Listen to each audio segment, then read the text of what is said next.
हर वर्ष 21 जून को सबसे लंबे दिवस के रूप में मनाया जाता है। सूर्य की जो चाल होती है कुछ इस तरह से होती है कि इस दिन वह सबसे ज़्यादा अधिक समय तक धरती पर रहता है। मैं उत्तर यूरोप के ऊपर वाले हिस्से में गया और मैंने देखा कि वहाँ पर वाइट नाइट्स मनाई जाती हैं। सूर्य अस्त होता है और अस्त होने के 2 मिनट बाद फिर पुनः वो उदय हो जाता है। वाइट नाइट्स कहते हैं उनको। मैंने उसको एंजॉय किया है, 2-3 दिन एंजॉय किया है। धीरे धीरे फिर सूर्य के उदय होने का समय फिर कम होता चला जाता है। भाइयों बहनों, ये जो दिन है 21 जून, इसको ऐतिहासिक बना दिया है हमारे प्रधानमंत्री जी ने अंतर्राष्ट्रीय योग दिवस के नाते। अंतर्राष्ट्रीय योग दिवस अर्थात इस दिन पूरे विश्व में एक साथ सब परिजन, सब व्यक्ति, जनमानस, आम आदमी और बच्चे से लेकर बड़े तक, बूढ़े तक सब योग का अभ्यास करेंगे। तो ये एक दिन का अभ्यास नहीं है, ये है एक तरह का मास टीचिंग, लोक शिक्षण, जिसके माध्यम से लोग सीखे कि हमें योग को जीवन में क्यों उतारना चाहिए। पूरे भारत में गायत्री परिवार द्वारा लगभग 1 लाख स्थानों पर ये प्रयोग हो रहा है। इसमें एक स्थान पर करीब 1000 से लेकर 10,000 व्यक्ति एक साथ योग का प्रयोग करेंगे। योग की मुद्राओं का, योग के विभिन्न प्रकार के आसन की जो प्रक्रियाएं हैं उनका, प्राणायाम का करीब 1 घंटे का एक छोटा सा कैप्सूल हमने बनाया है। उसको प्रयोग करके देखेंगे कि इससे हमारे जीवन में क्या लाभ मिलता है। योग जो है ये सामूहिक रूप से करने का मूल उद्देश्य क्या है, जिससे कि लोगों के मन में योग के प्रति अवेयरनेस बढ़े, जागरूकता बढ़े। और एक प्रकार से कहा जाए तो आत्मसत्ता और परमात्मा सत्ता के बीच में एक संतुलन ले आना, इक्विलिब्रियम इज योग, दोनों के बीच में समत्व ले आना, ये योग है। यदि ये योग सदने लगेगा तो भारत का हर नागरिक योगी होगा। और भारत का जब हर नागरिक योगी होगा तो आप ये मान करके चलिए कि वो न तो कभी लालच में पड़ेगा, न कभी किसी प्रकार की घपलों में पड़ेगा, न किसी प्रकार के काले धन के चक्कर में पड़ेगा। और फिर एक आदर्श देश जो जिसको हम कहते हैं सोने की चिड़िया कहा जाता था, वैसा होने लगेगा। पर इस बार तो उन्होंने बहुत बड़ी बात कही है। उन्होंने कहा पूरा विश्व करेगा एक साथ। पूरे विश्व में हमारे गायत्री परिवार के लगभग 70 देशों में प्रतिनिधि मौजूद है। 70 देशों में हमारे प्रतिनिधि वहाँ के लोकल नागरिकों को साथ लेकर के विभिन्न स्थानों पर, कॉमन स्थानों पर भी और अन्य स्थानों पर भी जहाँ पर कि स्थान उपलब्ध है वहाँ पर योग करेंगे। और इस योग के माध्यम से 70 देशों में ये डिमॉन्स्ट्रेशन होगा। आप कल्पना कीजिए कि भारत का योग किस तरह से अंतर्राष्ट्रीय होने जा रहा है। ये और लोगों ने भी प्रयास किया है इसका, पर जिस तरह से पतंजलि ने इसको कहा है कि योग है चित्तवृत्ति निरोधः, चित्तवृत्ति के निरोध का नाम है योग। चित्त की वृत्तियाँ चंचल होती हैं। चित्त हमारा सबकॉन्शियस माइंड है और चित्त के अंदर सब कुछ भरा पड़ा है।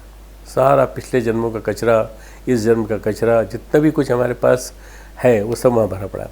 उन वृत्तियों का निरोध करके और योग को क्लिनजिंग ऑफ चित्त, उसके सफाई, ये योग है। और इस योग के केवल 2 ही आयाम हमारे जीवन में आ जाएं, जिसको कहा गया है यम नियम हमारे जीवन में आ जाएं तो हम वास्तव में एक आदर्श नागरिक बन सकते हैं। योग जीवन शैली को सुधारने की विधा का नाम है। जीवन शैली हमारी सही हो जाए, बस जीवन शैली में एक बार सुधार आ जाए, अहिंसा, सत्य, अपरिग्रह, इन सब के माध्यम, ब्रह्मचर्य और ईश्वर प्रणिधान, ध्यान, इन सब के माध्यम से तो वास्तव में हमारा जीवन जो है वो बदल जाएगा, जीवन शैली बदल जाएगी। और जीवन शैली के बदलते ही आप देखें कि आपको परिणाम तुरंत मिलने लगेंगे। इसलिए मैं समझता हूँ कि 21 जून का जो प्रयोग है ये बहुत महत्वपूर्ण है। और इस 21 जून के प्रयोग को हम हर साल रिपीट करेंगे। 5 साल के अंदर पूरा विश्व जो है वो योगमय हो जाएगा। और योगमय हो जाएगा इसका मतलब ये कि हम सब उस परम सत्ता से जो किसी धर्म को बिलोंग नहीं करती, जो सब धर्मों से परे है, ऊपर है। वेदांत कहता है कि वो जो आपका उच्च स्तरीय आत्मा है, वो जो अंदर बैठा है और वो जिससे प्रकाशित हो रहा है, वो परमात्मा है, परम आत्मा। और वो परमात्मा सभी धर्मों में एक समान है। उन सब धर्मों के प्रमुख जो हमारे अभियंता हैं, हमारे अधीक्षक हैं और हम सब का संचालन करने वाले, यहाँ तक कि इकोलॉजी का संचालन करने वाले, हमारे सोशल लाइफ का संचालन करने वाले, पारिवारिक जीवन का संचालन करने वाले, हमारे व्यक्तिगत जीवन संचालन करने वाले, वही परमात्मा है। और वो उन परमात्मा के साथ एकत्व स्थापित कर लेना, ये योग है। अगर ये योग बैठ जाएगा तो वास्तव में सही अर्थों में लोग समझ पाएंगे कि योग कितना महत्वपूर्ण है। हम केवल अभी आसन को और थोड़े बहुत पोस्चर्स को, थोड़ी बहुत मुद्राओं को, थोड़ा बहुत हाथ पैर डुलाने को या जिम्नास्टिक्स को ही हमने योग मान लिया है। जिम्नास्टिक इज़ नॉट योग। योग की क्रियाएं योग नहीं है, योग की क्रियाएं उनका एक माध्यम मात्र है। पर असली योग जो है वो है माइक्रोकॉस्मोस और मैक्रोकॉस्मोस, इन दोनों का मिलन। जब दोनों का मिलन होगा, जब दोनों एक साथ मिल जाएंगे, तो फिर उसके बाद क्या होगा कि जितनी अच्छाइयाँ हैं परमात्मा की वो हमारे अंदर आ जाएंगी। हमारे गुरुदेव पंडित श्री राम शर्मा आचार्य जी ने कहा है कि इस उपासना का मतलब होता है परमात्मा के श्रेष्ठ गुणों को, सत्प्रवृत्तियों को अपने जीवन में उतारने का प्रयास करना। जैसे जितना पास बैठेंगे उतना नज़दीक आएंगे उसके, परमात्मा के। योग जो है वो पास ले जाता है परमात्मा के, और परमात्मा के सद्गुणों को हमारे जीवन में स्थापित करता है। जितने जितने गुण अंदर आते जाएंगे, जितने जितने गुण हमारे अंदर स्थापित होते चले जाएंगे, उतने हम परमात्मा जैसे होते चले जाएंगे। तो व्यक्ति को, व्यष्टि को समष्टि जैसा बना देना। और ये जो पर्यावरण है चारों तरफ जो आज बिखरा पड़ा है, और चारों तरफ आज एक हाहाकार मचा हुआ है कि कब प्रकृति विक्षुब्ध हो जाए, कब क्या हो जाए कुछ मालूम नहीं।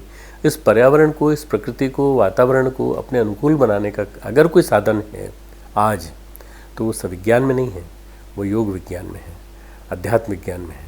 इसलिए इस योग विज्ञान को किसी व्यक्ति विशेष का, किसी धर्म विशेष का प्रकरण न मान करके समष्टि विशेष का मानना चाहिए कि सब पूरे संसार के लिए, हित के लिए अवतरित योग है, जिसे पतंजलि ने अपने पतंजलि योग के दर्शन के माध्यम से प्रस्तुत किया, जिसे भगवान कृष्ण ने अपने गीता के योग के माध्यम से प्रस्तुत किया।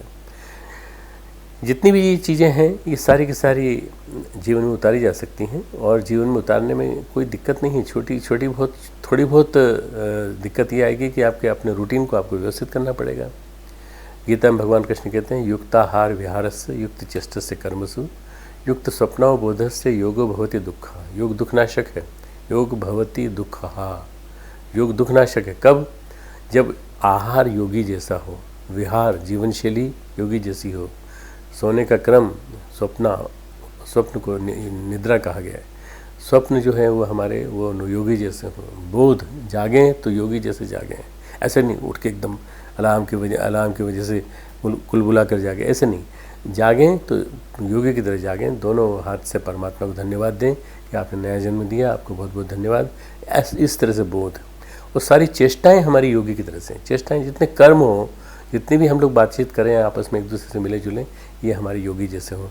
अगर ऐसा हो जाएगा तो योग दुखनाशक हो जाएगा। आज सबसे बड़ा अगर कोई कष्ट है जन जन के बीच में संव्याप्त, तो दुख है। दुख, शारीरिक दुख, मानसिक दुख, आध्यात्मिक दुख, सामाजिक दुख, व्यवस्था का दुख, हर तरह से दुख ही दुख चारों तरफ संव्याप्त है। हर व्यक्ति सुखी होना चाहता है, पर सुखी हो तो कैसे? अशांतस्य कुतः सुखम। अशांत व्यक्ति को सुख कहाँ से मिलेगा? गीता में भगवान कृष्ण कहते हैं अशांत व्यक्ति को सुख तब मिलेगा जब वो सबसे पहले शांति पाने का प्रयास करेगा। और शांति कैसे आएगी? योग के द्वारा। योग शांति लाता है। ज्ञानम लब्ध्वा पराम शांति अचिरणाधिगच्छति। ज्ञान प्राप्ति के बाद ऐसी अपरिमित शांति मिलती है कि उसके बाद फिर कुछ भी नहीं रह जाता, फिर उसके बाद आपके पास सुख ही सुख रह जाता है। ये जो आज सुख दिखाई पड़ रहा है सारी दुनिया में, ये सब क्षणिक है, इसका कुछ नहीं होने वाला, इससे कुछ नहीं होने वाला।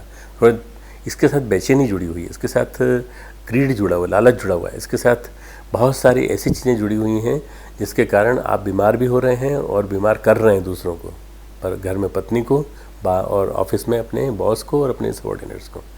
यदि ये हम सीख लें, आर्ट सीख लें, शांति और सुख का समन्वय है, शांति प्राप्त करने का राजमार्ग योग है, तो फिर योग के माध्यम से शांति, शांति के माध्यम से सुख, और सुख के माध्यम से परम सुख, आप सब कुछ प्राप्त कर सकते हैं।